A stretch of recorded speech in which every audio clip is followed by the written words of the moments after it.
Hello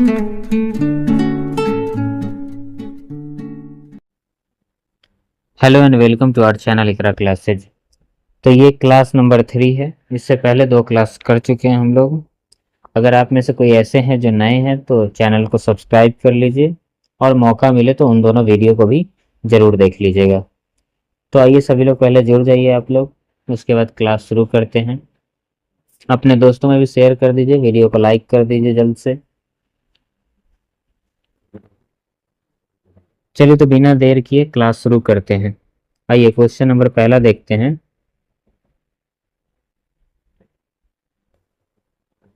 पहला question कह रहा है कि लोक जनशक्ति पार्टी का गठन किसने किया? रामविलास पासवान ने, मुलायम सिंह ने, काशीराम ने या शरद यादव ने? इन चारों में से कौन सा ऑप्शन सही होगा? जल्दी से जवाब दीजिए। रामविलास पासवान, मुलायम सिंह, काशीराम या शरद यादव, कौन सा होगा? रामविलास पासवान, मुलायम सिंह, काशीराम या शरद यादव? अगर शरद यादव की बात करें तो शरद यादव लोक जनता दल का गठन किए थे। लोक जनता दल का गठन शरद यादव ने किया था 2018 में। काशीराम की अगर बात करें तो इन्होंने बहुजन समाज पार्टी का गठन किया था। बहुजन समाज पार्टी। तब तक आप लोग आंसर दीजिए। समाज पार्टी का गठन किया 1994 में गठन किया था इन्होंने। मुलायम सिंह की बात करें तो इन्होंने समाजवादी पार्टी का गठन किया था। समाजवादी पार्टी का गठन किया 1992 में।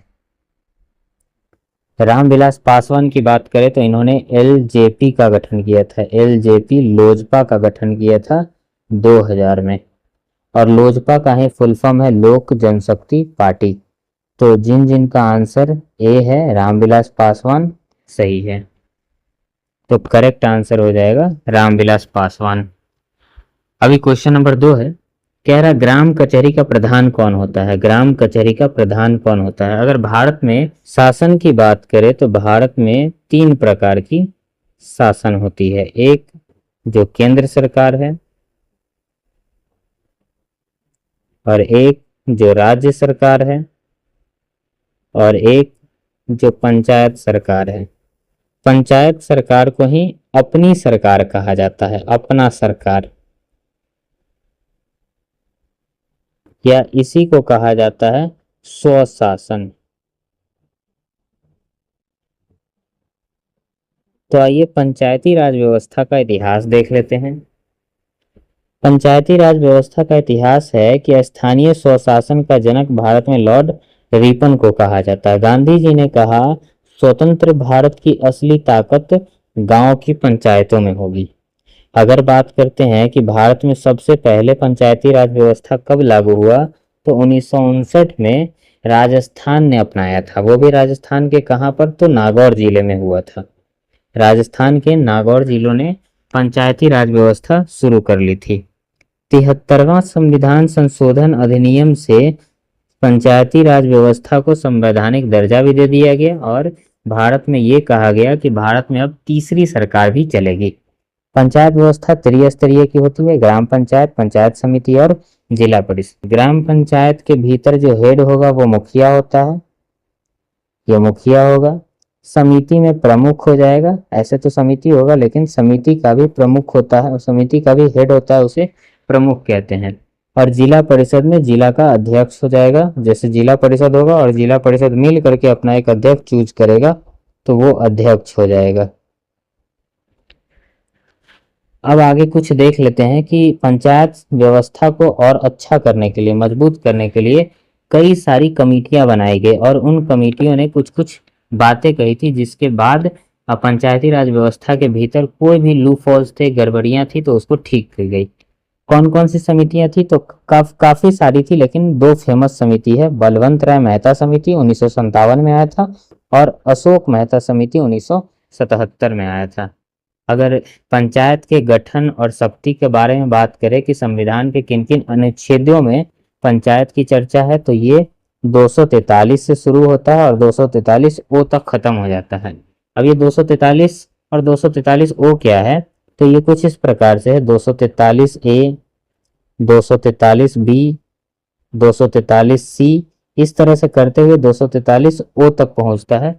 और इन्हीं ए से लेकर के ओ तक के बीच में भारत के पंचायती राज स्तर की टोटल कहानी इसमें खत्म हो जाती है, बनने से लेकर के बिगड़ने तक। और कितना शक्ति होगा, कितना पैसा मिलेगा, क्या मिलेगा, किसको मिलेगा, ये सारी बातें इसमें जिक्र की गई है, जिसके कारण भारत में किसी भी राज्य के भीतर में झगड़ा नहीं होगा, या फिर यूं कह लीजिए कि किसी भी राज्य के भीतर पंचायती राज व्यवस्था में अगर किसी को मतभेद होगा तो इसी कानून के तहत या तो वो सुप्रीम कोर्ट या फिर हाई कोर्ट जा सकता है और अपना हक ले सकता है। अगर बात करते हैं कि किस प्रकार से चुनाव का या फिर किस प्रकार से त्रिस्तरीय व्यवस्था रखी गई है, तो गांव में ग्राम पंचायत और प्रखंड में समिति और जिला में जिला परिषद का गठन किया जाता है। अगर बात करते हैं कि किन किन हिसाब से चुनाव होता है, पद के हिसाब से अगर बात करते हैं तो सबसे छोटा पद जो होता है वो पंच का होता है, और उसके बाद उसके ऊपर वार्ड का होता है। अगर पंच में जैसे कि किसी किसी पंचायत के भीतर में 4, 5, 10, 20, 30 पंच होता है, अगर वो सारे के सारे पंच अपना एक प्रतिनिधित्व या फिर एक प्रतिनिधि को चुन लेते हैं, वो वोट करके, मतलब हम वोट करके जिताते हैं पंच को और पंच वोट करेंगे अपने पंच को ही, और वो पंच उप सरपंच बन जाएगा। मतलब सरपंच का कह सकते हैं कि सरपंच का स्टेपनी या फिर सरपंच का सेकंड हैंड, या यूं कह लीजिए कि अगर सरपंच नहीं रहेगा तो वही उप सरपंच काम करता है। उप सरपंच के ऊपर होता है सरपंच, यहाँ पे सरपंच छूट गया है, उप सरपंच के ऊपर सरपंच होता है। और अगर यहाँ वार्ड की बात करें तो कई सारे वार्ड मिल करके वोट करते हैं और वोट करके किसी अपने वार्ड में से ही एक को प्रतिनिधित्व करने की क्षमता रखने वाले चूज करते हैं। अगर वो जीत करके आता है, मतलब वार्ड उसको चूज कर लेते हैं, जिता लेते हैं, तो वो उप मुखिया बन जाता है। और उप मुखिया के ऊपर होता है मुखिया, मतलब मुखिया का हेल्प करने वाला एक आदमी होता है वार्ड मेंबर में से ही, उसे उप मुखिया कहा जाता है। मुखिया के ऊपर ये वाला यहाँ से यहाँ तक के अगर देखा जाए तो ये ग्राम पंचायत का इलाका है। और ये वाला प्रखंड का हो गया समिति। समिति में ही अगर कई सारे समिति मिल करके अपना एक हेड चुन लेते हैं तो उसे प्रमुख कहते हैं, और ये जिला स्तर का है। तो कुछ इस प्रकार का है भारत का पंचायती राज व्यवस्था। और इसी के साथ साथ हमारा पंचायती राज व्यवस्था का छोटा सा हिस्सा खत्म हो गया है। जब आप क्लास करोगे उसमें पंचायती राज व्यवस्था अच्छे ढंग से कराई जाएगी। अभी इसमें बात कर लेते हैं कि ग्राम कचहरी का प्रधान कौन होता है। तो कचहरी में क्या है कि कचहरी में सरपंच होगा, इसका सदस्य पंच होगा, यहाँ पर न्याय मित्र होंगे, और एक सरकार का प्रतिनिधित्व करने वाला यहाँ पर, या यूं कह लीजिए कि सरपंच के साथ सरपंच के कार्य को देख रेख करने वाला एक सचिव होगा, जिसे कचहरी सचिव कहा जाता है। कचहरी का मतलब है कानूनी व्यवस्था के साथ साथ कुछ समस्याओं का निपटारा करना। अगर यहाँ पर न्याय करने वाला कानून जानने वाला आदमी नहीं होगा तो फिर सरपंच अर्थात इस कचहरी का जज वो फैसला कानून के हिसाब से कैसे करेगा। इसीलिए यहाँ पर कानून जानने वाला एक व्यक्ति होता है जिसे न्याय मित्र कहते हैं। और सरपंच के सभी फैसलों में मदद करने वाला जो पंच होता है, जिसे आम जनता ने चूज किया होता है, वो पंच और उप सरपंच ये सभी यहाँ पे मौजूद होते हैं। तो अगर बात करते हैं ग्राम कचहरी का प्रधान कौन होता है, तो सचिव किसको हेल्प करेगा, सरपंच को।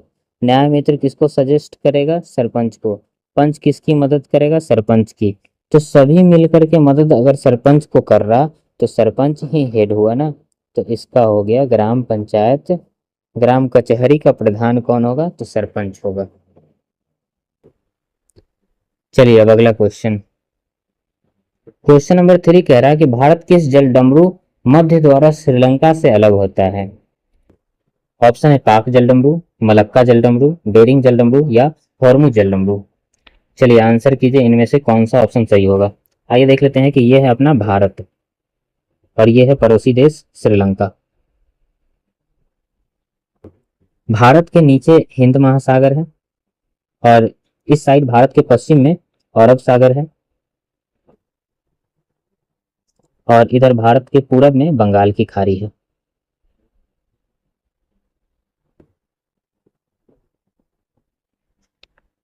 तो यहाँ पर देखिए कि बंगाल की खाड़ी से सटा हुआ एक देश भारत है और उसी से सटा हुआ एक देश श्रीलंका है।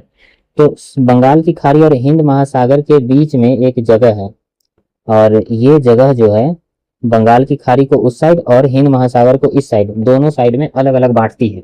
यहाँ से इधर जाइए तो बंगाल की खाड़ी और यहाँ से इधर आइए तो हिंद महासागर। इसीलिए बंगाल की खाड़ी और हिंद महासागर मतलब ये कि दो समुद्रों को अलग करने वाला एक जो इलाका होता है उसे जल डमरू कहते हैं।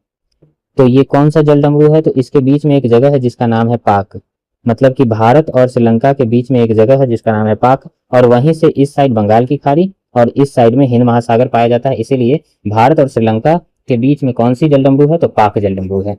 तो जिसका ऑप्शन ए था सही है।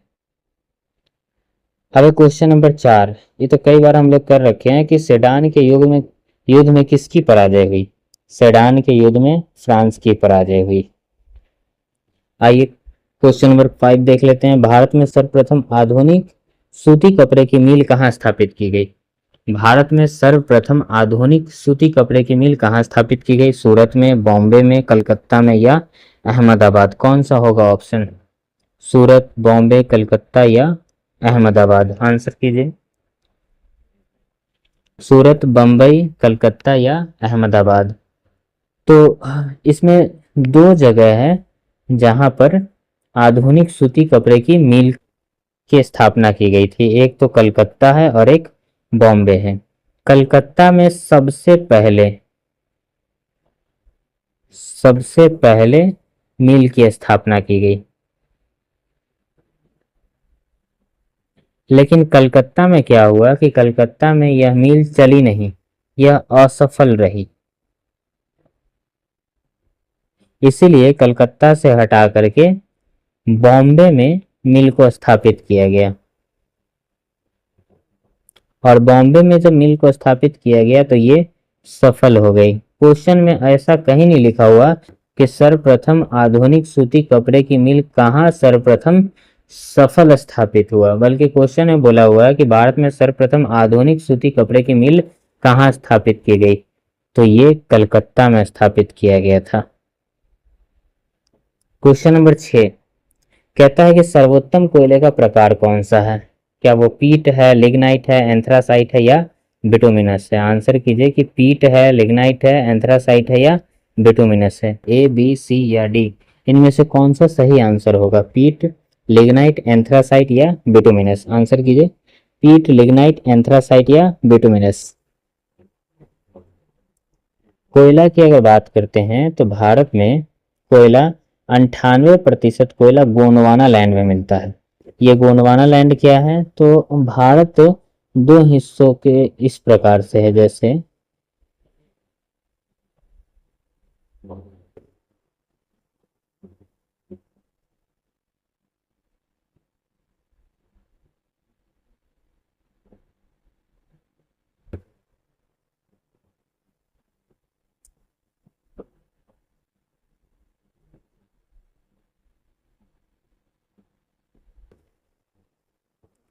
तो अगर बात करें कि यहाँ से ऊपर, इसके ऊपर, तो इसके ऊपर और इसके नीचे, तो ये वाला हिस्सा है गोंडवाना लैंड का।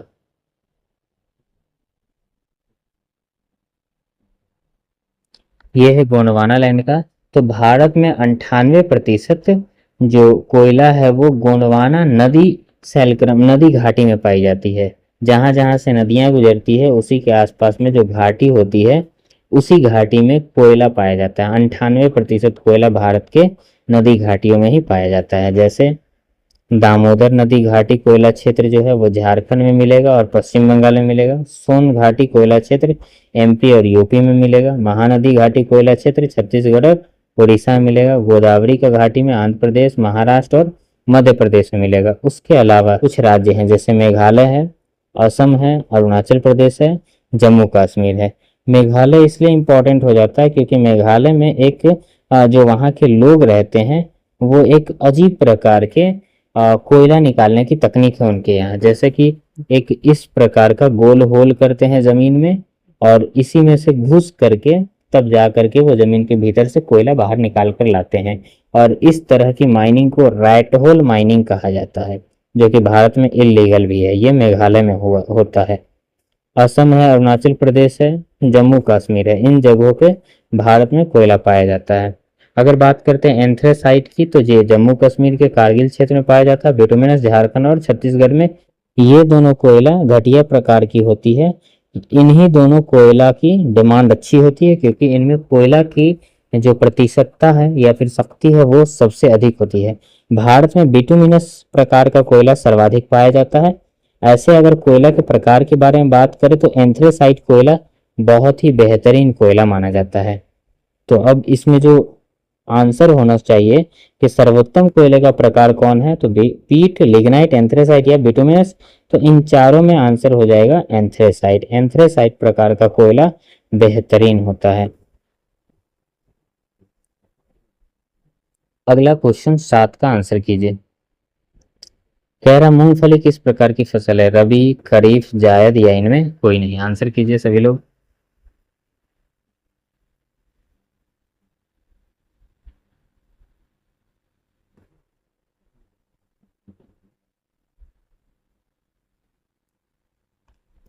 अगर फसल की बात करते हैं जैसे रबी फसल, खरीफ फसल और जायद फसल, इन तीनों फसल की बात करते हैं तो फसल की कुछ ऋतुएं हैं।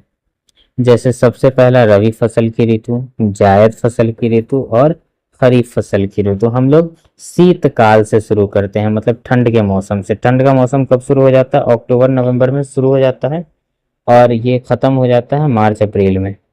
तो अक्टूबर नवंबर में इसकी बुआई की जाती है और मार्च अप्रैल में इसकी कटाई की जाती है। इसमें बोए जाने वाला जो पेड़ पौधे होते हैं या फिर यूं मान लीजिए कि इसमें बोए जाने वाला जो फसल होता है वो गेहूं, जौ, चना, मसूर या आलू, और भी कई सारा होता है। तो गेहूं, जौ, चना, मसूर, आलू। जायद, जायद जो एक्स्ट्रा फसल है ये ग्रीष्म काल की फसल है, बहुत ही अल्प काल के लिए होती है। इसमें सब्जियां, खीरा, ककड़ी, तरबूज और खरबूज उगाया जाता है। खरीफ फसल ये वर्षा काल की फसल है, बारिश खूब होता है इसमें। जून जुलाई से लेकर के अक्टूबर नवंबर तक के इसकी बुआई और कटाई की जाती है। इसमें धान, बाजरा, मक्का, उड़द, कपास, मूंगफली और सोयाबीन पाया जाता है। आपका क्वेश्चन क्या था, मूंगफली किस प्रकार की फसल है? तो मूंगफली रबी खरीफ प्रकार की फसल है। मूंगफली खरीफ प्रकार की फसल है। क्वेश्चन नंबर 8 है, भारत सरकार अधिनियम 1919 को दूसरा और किस नाम से जानते हैं? आंसर कीजिए। मॉन्टेग्यू चेम्सफोर्ड सुधार, Albert bill, Indian statutory commission या फिर नेहरू रिपोर्ट। आंसर कीजिए। अगर नेहरू रिपोर्ट की बात करें तो नेहरू रिपोर्ट 1928 में आया था। अगला है इंडियन स्टैट्यूटरी कमीशन, इसी को साइमन कमीशन कहा जाता है। Simon commission. साइमन कमीशन कब आया था भारत में? इसका गठन 1927 में हुआ था और भारत में आया 1928 में। एल्बर्ट बिल की बात करें तो ये 1883 को पारित हुआ था, मतलब संसद में पेश किया गया था और 1884 में पास हो गया था। मॉन्टेग्यू चेम्सफोर्ड सुधार अधिनियम का बात करें तो इसे ही भारत सरकार अधिनियम 1919 कहा जाता है। भारत सरकार अधिनियम 1919 के नाम से इसी को जानते हैं। अगर ये कानूनी व्यवस्था की बात करें तो सबसे पहले 1909 में मार्ले मिंटो सुधार अधिनियम आया था। मार्ले मिंटो सुधार। इसके बाद 10 साल के बाद इसकी समीक्षा के लिए 1919 में मॉन्टेग्यू चेम्सफोर्ड सुधार आया और 1929 में आना था साइमन कमीशन को, लेकिन ये 1 या 2 साल पहले ही आ जाता है। 1927 में गठन होकर के 1928 में पहुंच जाता है। ऐसा इसलिए क्योंकि ब्रिटेन में उस टाइम में चुनाव होने वाला था। तो इसका जो आंसर हो जाएगा इसका आंसर हो जाएगा मॉन्टेग्यू चैंसर सुधार। क्वेश्चन नंबर 9 कहता है अखिल भारतीय मुस्लिम लीग की स्थापना किसने की? मुस्लिम लीग की स्थापना जो हुआ था वो लॉर्ड मिंटो के कार्यकाल में हुआ था। लॉर्ड मिंटो के कार्यकाल में लॉर्ड मिंटो ने कहा था मुस्लिम लीग की स्थापना के टाइम, हम भारत में नाग के दांत बो रहे हैं जो एक न एक दिन भारतीयों को डसेगा।